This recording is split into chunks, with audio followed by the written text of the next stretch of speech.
룻기는 우리 사사시대를 배경으로 하는 한 가정의 이야기인데요. 룻기의 큰 주제는 기업의 주인이 되시는 하나님에 대한 이야기를 우리가 볼 수 있습니다. 자, 그래서 우리 룻기와 사사기와의 관계를 보면은 사사시대 후반기에 있었던 일인 것들을 보게 되어지고 실패한 한 가정을 회복시키면서 이것이 단순히 한 가정의 이야기가 아니라 하나님께서 이스라엘 백성들을 어떻게 회복시켜 나가는지 하나님의 그 신정의 역사를 우리에게 보여주고 있습니다. 그리고 이방 여인이 하나님 향한 신앙과 사랑, 헌신과 그 흉년 중에서도 율법을 순종하고 하나님의 주신 그 기업을 지키는 그 신실했던 그 보아스라는 삶을 통해서 하나님의 약속, 특별히 하나님의 그 왕정 시대를 이끌 그 메시아가 어떻게 준비되고 있는지를 우리에게 보여주고 있다는 것을 우리가 알 수 있고요. 특별히 룻기는 유대교의 축제였던 오순절에 회당에서 낭독되어지는 이런 책으로 이렇게 나중에 기록되어지게 되어집니다. 자, 우리가 이제 룻기의 이름을 보면은 룻이란 말은 우정이라는 이름으로 이렇게 볼 수 있고요. 자, 우리가 이 룻이라는 여인의 이름을 따서 성경 이름도 룻기로 이렇게 일컬어주고 있습니다. 기록자는 누구일까? 우리가 성경에 등장하지 않기 때문에 알 수는 없지만 유대 전승에 의하면은 사무엘이 아닐까라고 이렇게 추정하는 것을 볼 수 있고요. 또 다른 의견들도 우리가 함께 볼 수 있습니다. 자, 배경은 사사시대를 배경으로 하면서 우리 1장 1절에 보면 사사들이 치리하던 때라는 말씀을 통해서 그 이 룻기의 배경을 볼 수 있겠고, 특별히 사사시대가 가운데도 베들레헴과 모압 지방을 우리가 배경으로 하고 있는 것들을 보게 되어집니다. 특별히 나오미가 이 모압으로 이주한 다음부터 룻의 결혼까지 약 얼마의 시간이냐면 약 12년간의 기간이 있는데 나오미가 이주했던 그 대부분의 시간이 앞에 10년 정도 되어졌고 베들레헴에 돌아와서의 한 약 2년 정도의 그 기간이 있었던 것을 보게 되어집니다. 사사시대의 후반부라고 얘기했었죠. 그래서 온갖 우상숭배를 행했던 그 입다 시대와 하나님 말씀을 희귀했던 엘리 제사장 시대가 바로 이 배경인 것으로 우리가 보여주고 있고요. 자, 그래서 우리가 1절에 보면은 그 땅에 흉년이 드니라는 말씀을 통해서 우리 사사시대를 보면은 왜 흉년이 들었을까? 흉년은 단순히 자연재해가 아니라 이스라엘의 죄 때문인 것을 보게 되어집니다. 하나님이 함께 하시지 않기 때문에 그 땅에 비가 오지 않았다는 것이죠. 그럼 흉년이 왔을 때 우리가 어떻게 되는가? 그 이야기는 우리가 성경을 우리 사사기를 통해서 보았을 때 회개가 그 문제를 해결하는 방법인 것들을 우리가 보게 되어집니다. 자, 우리 기록 연대는 1930년에서 1950년 이 사사시대의 배경 가운데 어느 한 시기에 일어났을 것을 보여주고 있고요. 기록 연대는 우리 다윗 통치 시기에 이렇게 기록되었을 것을 보여주고 있고요. 자, 기록 연대 가운데 다윗 통치 시에 기록된 것을 보여준 것은 우리 뒤에 나오는 족보가 이것들을 우리가 예상해 볼 수 있습니다. 자, 기록 목적을 우리가 보면은 이스라엘이 타락해서 온갖 우상 숭배로 하나님을 배신하는 그 시대에 이방 여인, 성경에서 금했던 그 이방 여인이 도리어 믿음으로 하나님 앞에 순종하고 있는 것들을 우리가 볼 수 있다는 것이죠. 그리고 또 여호와의 총회에 들어가지 못했던 이방 여인도 하나님의 언약 백성이 되어지고 다윗의 왕가의 조상이 될 수 있다는 것을 또한 보여주고 있다는 것입니다. 그리고 또 다윗 왕의 계보를 보여주면서 하나님께서 이스라엘 민족만 부르신 것이 아니라 이방인과 유대인이 연합해서 하나님의 구원 역사를 이루어가신 것을 또한 알려주고 있고요. 또 룻을 구속하는 보아스가 누구를 보여주고 있냐면 바로 그리스도를 예표하고 있다는 것들을 우리가 볼 수 있습니다. 자, 그래서 우리가 기록 목적 가운데 이 기업 물을 자가 이 룻기에서도 가장 중요한 주제인데요. 이것들은 여러분들이 책을 통해서 한번 참고해 보시면 될 것 같고요. 자, 그래서 우리 전체 보기를 통해서 보면은 우리 인물을 통해서 크게 내용을 구분해 볼 수 있습니다. 앞에 1장의 내용은 라오미와 룻에 대한 이야기로 볼 수 있고요. 그리고 2장부터 4장까지는 룻과 보아스에 대한 이야기로 이 내용들을 한번 구성해 볼 수 있을 겁니다. 그래서 1장은 나오미가 모압에 이주했다가 다시 돌아오는 이야기로 함께 볼 수 있고요. 2장부터 4장까지는 룻과 보아스가 만나서 이 기업을 무르게 되는 이야기로 이렇게 그래서 마지막 보아스와 룻이 결혼하고 아들 오벳을 낳는 이야기까지 함께 볼 수 있습니다. 자, 그러면 나오미가 모압으로 이주하는 내용이 있는데 나오미의 남편은 엘리멜렉이고 아론은 말론과 기론 두 아들이 있었죠. 그리고 이주해서 두 며느리를 얻게 되어지는데 이때는 사사시대 이제 후반부라고 아까 말씀드렸습니다. 아까 1절에 말씀했던 것처럼 그 땅에 흉년이 드니라 타락할 만큼 타락한 시대였습니다. 흉년이 있거나 압제가 있다는 것은 하나님께서 돌아오라고 하는 그 하나님의 징계가 하나님의 징계의 표현이었죠. 그렇다면 하나님께서 징계하실 때 백성들의 반응은 무엇이냐면 회개하고 하나님께 부르짖어야 되는 것입니다. 그런데 이 엘리멜렉은 회개하고 돌이킨 것이 아니라 도망간 것이었죠. 마치 요나가 하나님의 말씀에 있었을 때 그 하나님의 말씀에 순종하기보다 다시스로 도망갔던 것처럼 이들은 흉년을 피해서 자기들에게 맡겨진 하나님의 기업, 그 땅을 버리고 모압에 가서 거주했다라고 이야기하고 있습니다. 여기서 이름을 보면은 엘리멜렉은 하나님께서는 왕이시다라는 이름을 갖고 있습니다. 여러분, 이름은 얼마나 좋습니까? 하나님께서 나의 왕이시다. 그런데 그의 삶은 전혀 하나님의 왕 되시는 삶을 살지 못하고 있었다는 것이죠. 결국 하나님께서 이스라엘의 왕 되심을 보여주어야 되는데 그 삶을 살지 못할 때 그 가정 가운데 징계가 나타났던 것을 보게 되어집니다. 특별히 모압을 목적지로 삼았다는 것은 그 모압은 어떤 것이었냐면 출애굽 과정 가운데 발람을 통해서 이스라엘을 저주하고 이스라엘을 무너뜨리려 했던 악한 존재였죠. 그렇기 때문에 하나님께서 이 모압과 암몬 이들을 하나님의 총에 들어올 수 없다 말씀하셨는데 결국 그 땅은 우상 숭배의 땅이었고 하나님께서 원하지 않는 땅이었음에도 불구하고 그들은 자기들의 이익을 향해서 모압을 향해서 갔다는 것입니다. 자, 그래서 결국 그 모압에서 살게 되었을 때 어떤 일이 벌어졌는가? 그곳에서 이제 결혼을 시키게 되었죠. 두 아들 말론과 기론을 결혼을 시키게 되어졌고 그곳에서 거주하는데 먼저 남편이 죽게 되어집니다. 나오미의 남편이었던 엘리멜렉이 먼저 죽게 되어지고 두 아들 말론과 기론도 결혼을 시켰지만 두 아들도 요절하고 말죠. 그래서 그 가운데 이제 나오미와 두 며느리만 남은 상황이 되어집니다. 이때 나오미가 이스라엘에 대한 소식을 듣게 되어집니다. 흉년이 끝나고 양식이 있다는 소식을 듣게 되어지고 예루살렘으로 베들레헴으로 다시 돌아오려 하는데 두 며느리에게 너희는 그만 돌아가라고 이렇게 이야기하는 것이죠. 그러면서 자기에 대한 신앙 고백을 하게 됩니다. 여호와의 손이 나를 치셨기 때문에 나는 너희로 말미암아 더욱 마음이 아프다 하면서 너희는 돌아가라.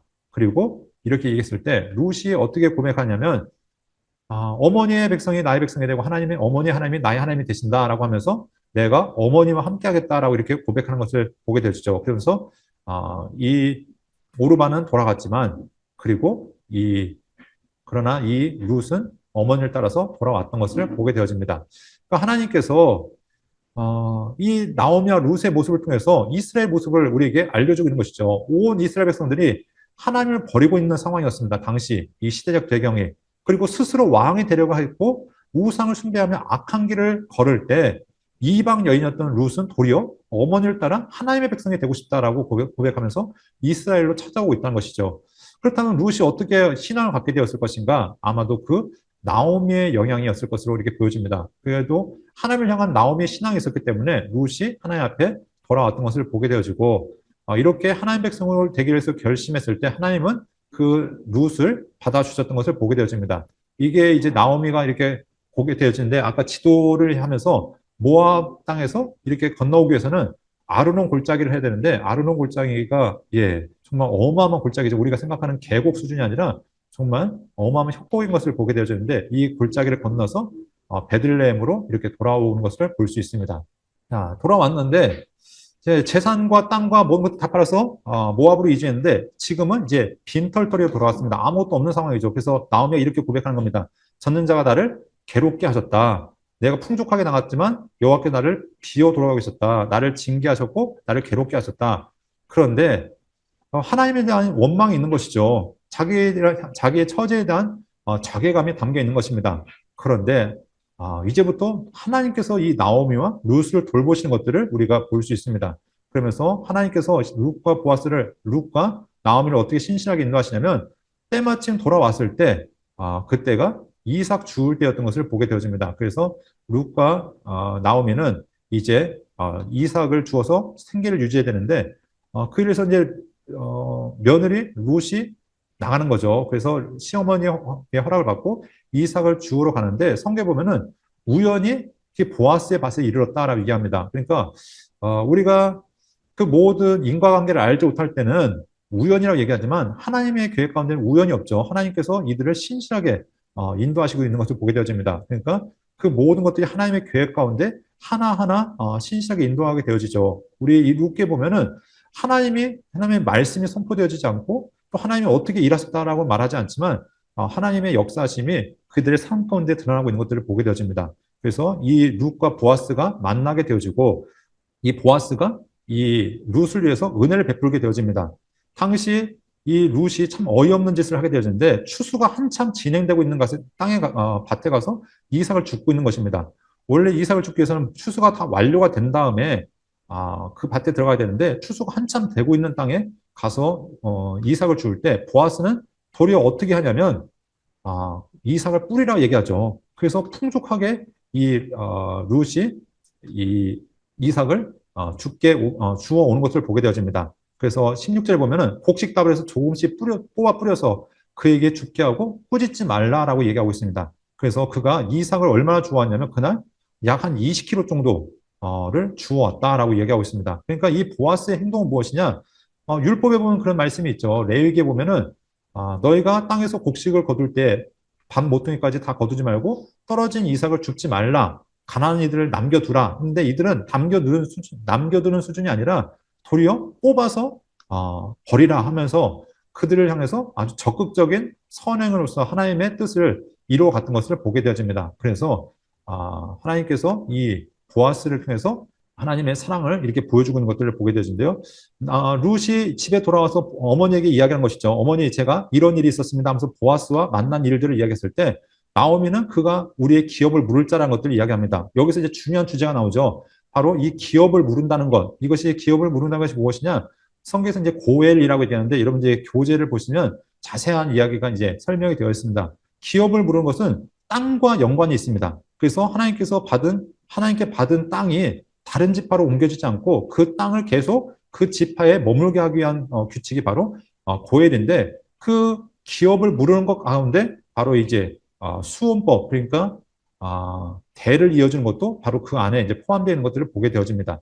자, 그런데 이 나오미가 이 기업을 무르게 하기 위해서 이제 적극적으로 나서게 되어진 것이죠. 그래서 이 룻을 타작마당에 자고 있는 그 보아스에게 가서 동침하라고 이렇게 요구하는 것을 보게 되어집니다. 그런데 보아스가 이 의도를 알고서 바로 나오미에게 이 룻에게 좋은 방도를 이제 알려주는 것이죠. 그래서 너의 의도를 알았기 때문에 내가 적극적으로 이 기업 무르는 일에 최선을 다하겠다고 얘기합니다. 그래서 이 기업 무르고자 이제 하기 위해서 이제 향하기 전에 이 룻을 칭찬하게 되죠. 내가 그 현숙한 여인이라는 것을 이야기하면서 이제 사장에 가게 되어지면 바로 기업 무르게 되는 모습들을 보게 되어지는데 기업을 무르기 위해서는 먼저 순서가 있습니다. 그 기업 무를 사람과 가까운 친족에서부터 우선순위가 있는 것이죠. 그래서 성경에 보면은 이 보아스보다 앞선 한 사람이 있었는데 그 앞 사람에게 그것을 물어보죠. 내가 기업을 무르겠느냐라고 했더니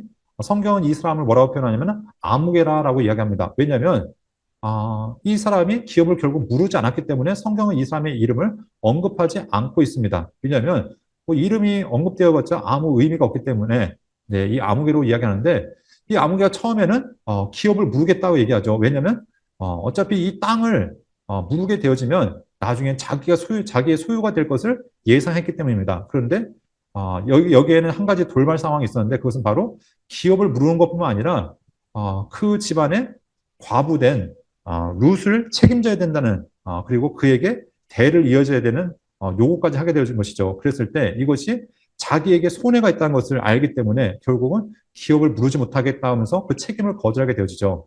그래서 이 아무개가 결국 자기의 소유를 이제 그 기업 무르는 권한을 포기하게 되었을 때 이 보아스가 그 기업 무르는 의무를 감당하게 되어진 것을 보게 되어집니다.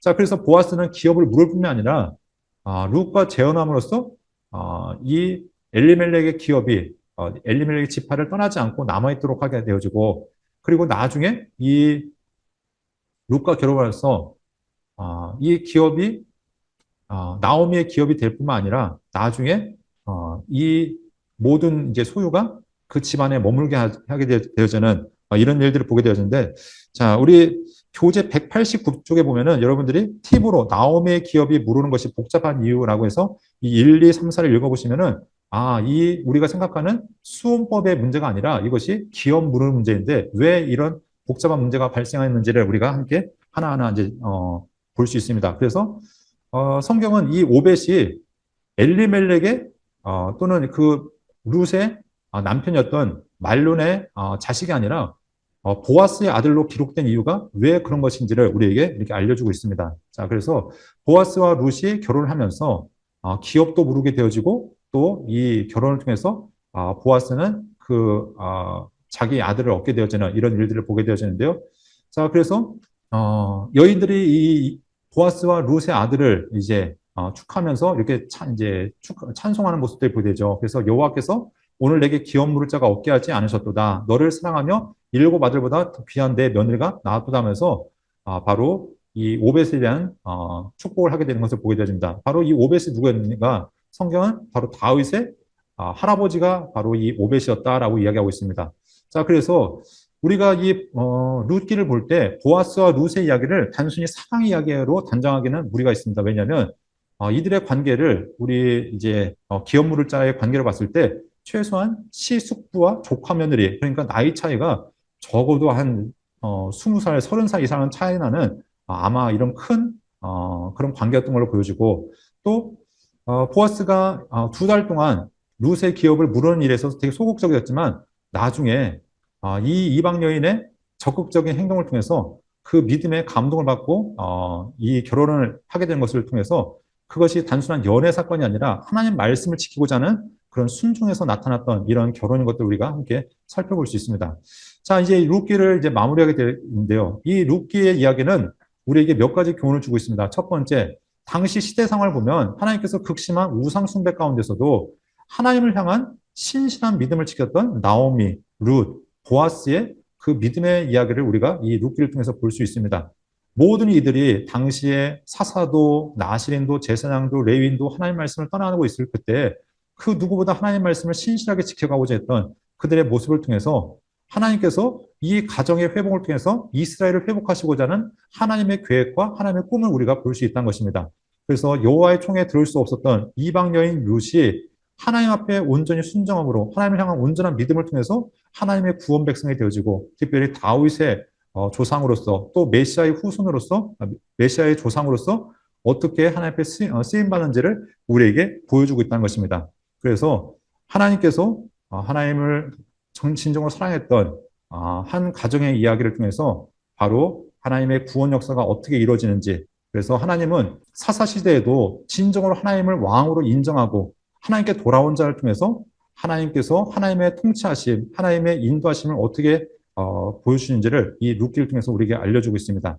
그래서 우리가 이 룻기를 통해서 기업의 주인 되시는 하나님, 그 하나님의 모습이 바로 이 룻기를 통해서 우리에게 나타나고 있음을 우리 기억했으면 좋겠습니다.